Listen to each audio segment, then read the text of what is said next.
Mampu nggak mampu ya harus dijalanin. Karena ini kan mengenai masalah survival. Ya, kalau kita nggak survive ya kita ditinggalin. Ya, kita survive ya kita maju gitu ya.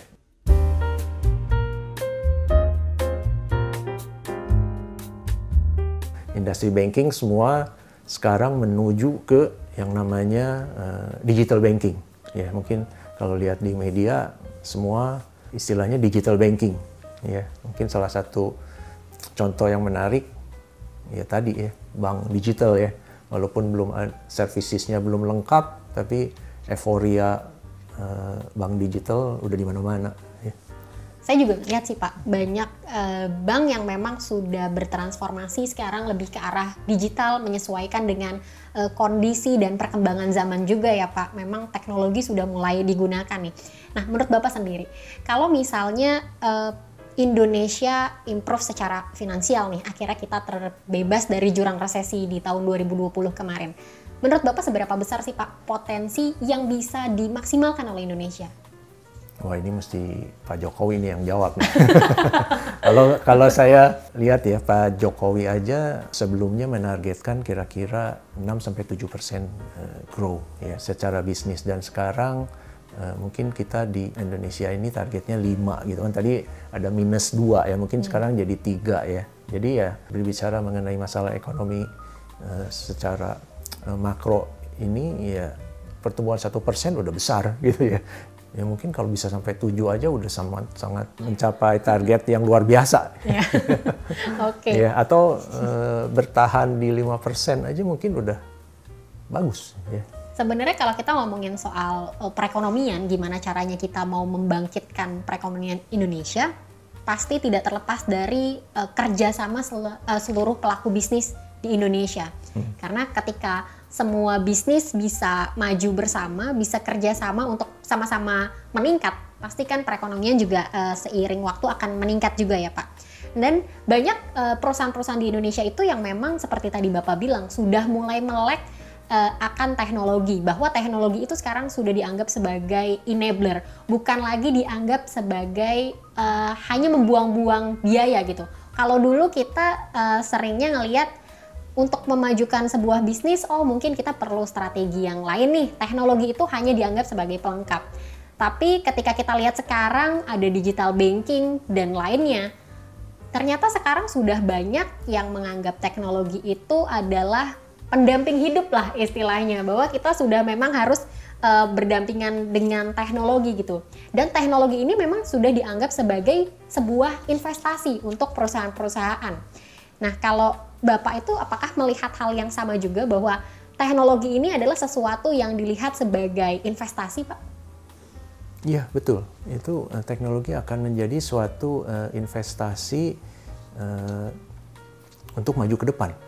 Mungkin 1 bulan lalu yang saya lihat di media televisi ya, yang jualan pecel lele aja sekarang udah masuk ke teknologi. Ya. Mereka udah masuk ke bisnis digital UMKM. Pemain digital UMKM kan sekarang cukup banyak ya, bukan hanya dari sisi teman-teman dari IT, ya, teman-teman dari banking juga kan sekarang masuk ke UMKM, mereka mendekati pemain UMKM, memperkenalkan teknologi ke UMKM, ya.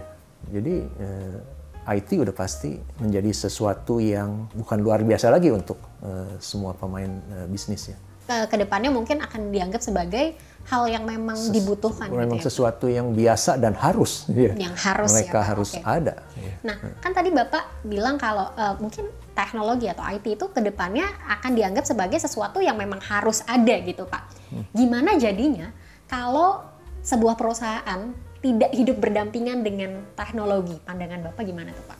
Ya, mereka akan survive, tapi mungkin nggak akan maju ke depan ya. Saya mungkin ambil contoh sekarang kontraktor bangunan lah ya. Kontraktor bangunan, kalau kita mau bikin rumah, ya kita panggil 2 kontraktor misalnya sebagai pembanding ya. Yang kontraktor yang pertama masih pakai tradisional, bikin sketch ruangan hanya pakai kertas dan pensil. Mungkin secara gambar mungkin bagus gitu ya. Tapi kontraktor yang kedua datang dengan visual 3 dimensi ya, di mana orang yang melihat saya pikir akan sangat impresif. Ya.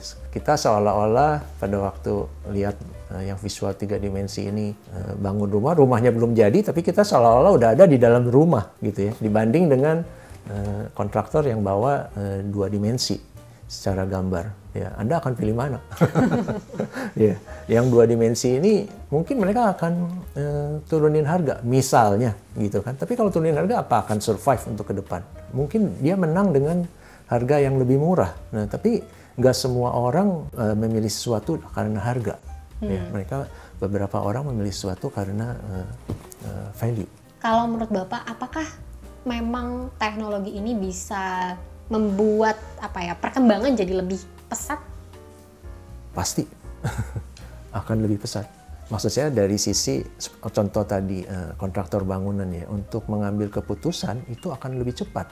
Kalau yang misalnya kita mau bangun rumah dan kita dananya ada, dengan offering di mana kita bisa lihat visual 3 dimensi dengan real, orang akan lebih cepat untuk memutuskan. Bisnis juga seperti itu. Kalau mereka bisa dapat informasi yang lebih cepat, mereka akan lebih cepat untuk memutuskan. Dan ini akan mempercepat segalanya. Oke. Jadi itu bisa mempercepat segalanya ya Pak? Iya. Nah, kalau ngomongin soal adopsi teknologi itu bisa meningkatkan performa bisnis, tentu kita lihat bahwa master system ini ada di sisi sistem integrator yang bisa menjadi helper untuk bisnis, terutama kalau misalnya kita ngomongin di Indonesia nih Pak. Nah, sebenarnya master system sendiri Pak bisa membantu seberapa besar sih Pak?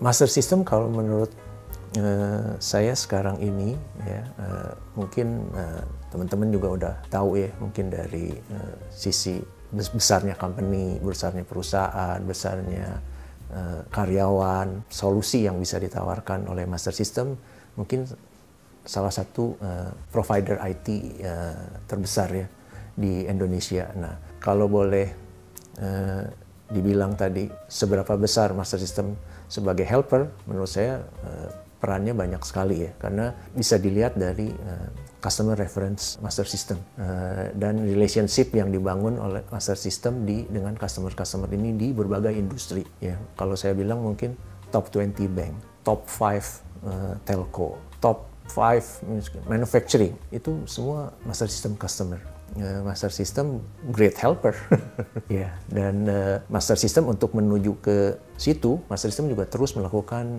inovasi. Sekarang ini saya boleh share kompetensi yang master system fokus ya.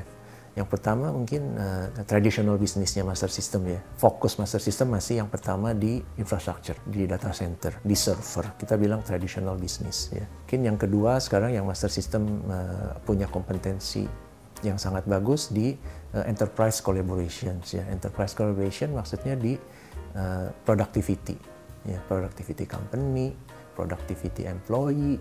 Nah, kita punya kompetensi di situ.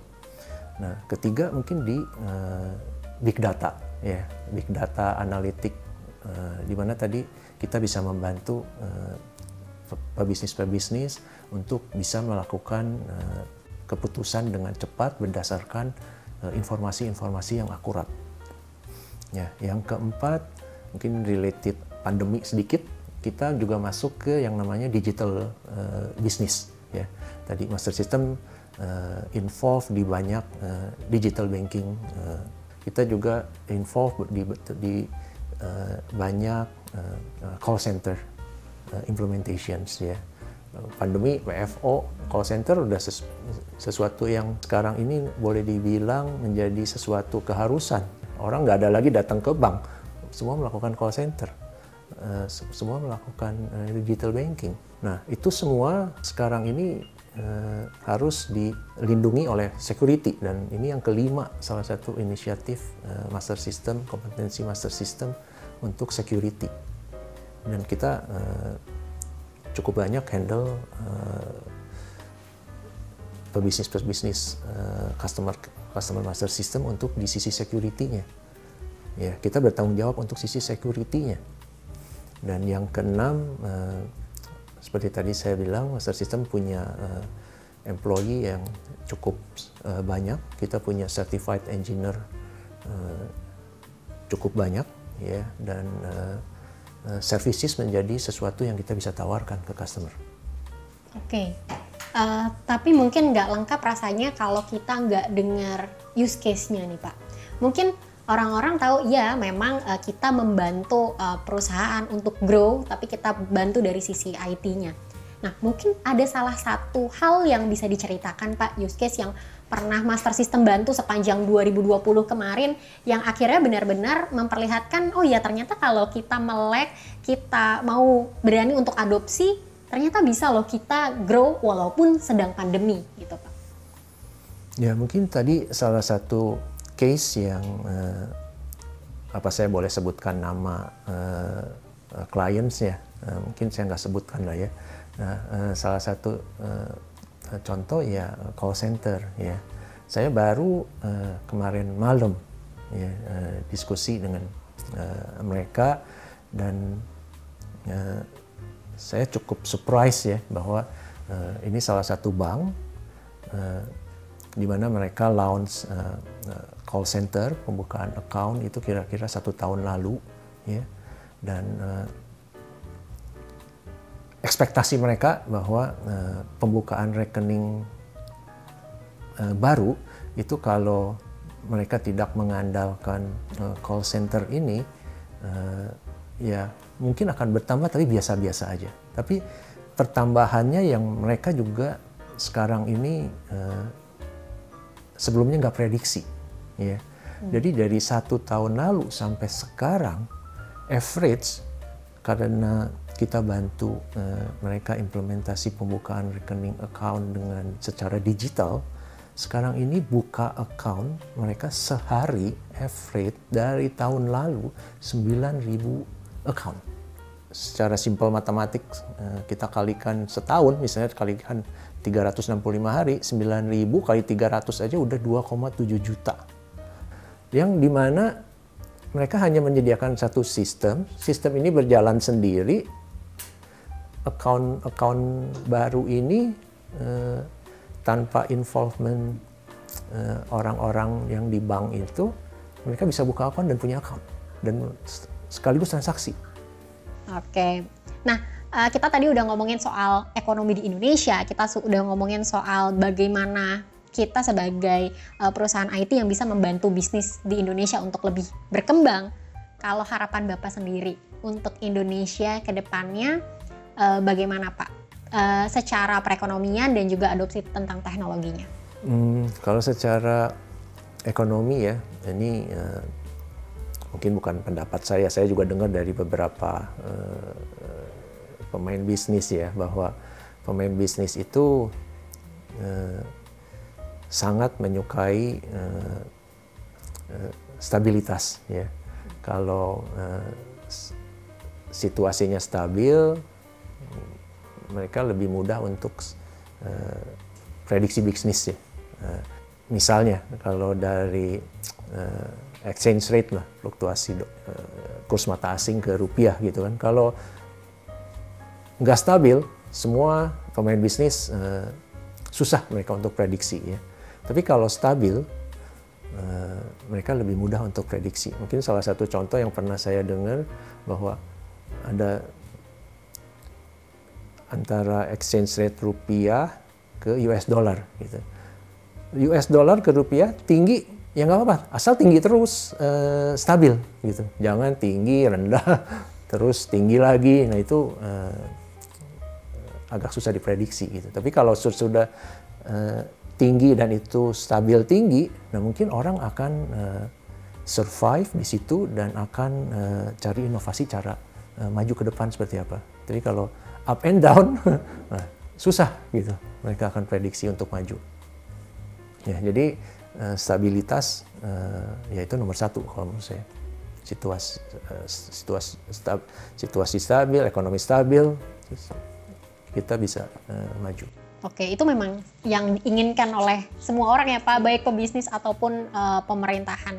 Tapi memang untuk menuju stabil kan tentu harus ada sesuatu yang ditempuh dulu, harus ada hal yang dilakukan dulu, misalnya tadi adopsi teknologi, begitu ya Pak? Oke, menarik sekali nih perbincangan sama Pak Tio ya. Nggak kerasa kita sudah di penghujung acara. Makasih banyak ya Pak Tio tadi sudah berbincang-bincang agak dalam memang ya tentang perekonomian di Indonesia. Tapi terima kasih insight-nya tadi. Mudah-mudahan Mas Trian semua juga bisa mendapatkan inspirasi dari perbincangan kita pada hari ini. Baik, kalau gitu terima kasih banyak Pak Tio yang sudah sharing ke kita, dan terima kasih juga Mas Rian yang sudah menyaksikan Master Talk pada hari ini. Jangan lupa subscribe, like, komen, dan juga share ke seluruh sosial media yang kamu punya. Saya Innocent pamit undur diri. Master Talk, Inspiration Talk with the Master. Sampai jumpa di episode selanjutnya. Dah!